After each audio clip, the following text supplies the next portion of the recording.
17 juin 2012, Marion Maréchal Le Pen est acclamée à Carpentras. La petite fille de Jean-Marie Le Pen vient de l'emporter aux législatives avec 42% des voix. Elle détrône le patron de l'UMP vauclusien qui briguait un 7e mandat.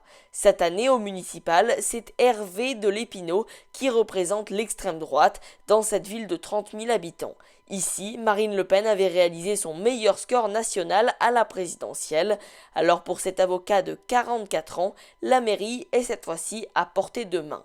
C'est pas un doux rêve. Moi, j'appartiens donc à ce qu'on appelle la société civile. Si on veut m'étiqueter, je vous rappelle que je suis donc du Rassemblement Bleu Marine, soutenu par le Front National sans être adhérent du Front National. Moi, mon parcours est celui d'un divers droite qui considère qu'on ne peut plus laisser le Front National sur le bord du chemin. C'est un parti qui s'inscrit totalement dans la République. À l'UMP, c'est un jeune député qui tente de récupérer une mairie tombée entre les mains des socialistes en 2008 à la faveur d'une quadrangulaire. Magistrat à la Cour des comptes, cet énarque gaulliste et souverainiste a fondé le rassemblement Bleu Lavande, un mouvement qui se retrouve en confrontation directe avec le FN. Dans le Vaucluse, il faut quand même voir que le Front National, c'est le bal des refusés.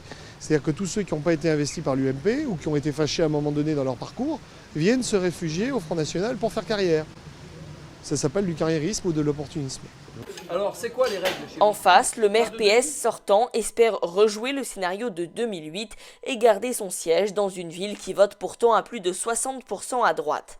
Francis Adolphe bénéficiera une nouvelle fois de la présence d'un troisième candidat de droite, le centriste Jean-Luc Becker, soutenu par Jean-Louis Borloo, mais le socialiste devra lui aussi affronter une liste dissidente à gauche, menée par son ancien premier adjoint, Farid Farissi, avec lequel il s'est brouillé. Je ne pense pas qu'ils feront beaucoup de voix en tous les cas, et je pense qu'il faudrait leur poser la question, est-ce qu'ils y vont vraiment en pensant qu'ils vont gagner ? Parce que quand on va à une élection, c'est pour gagner.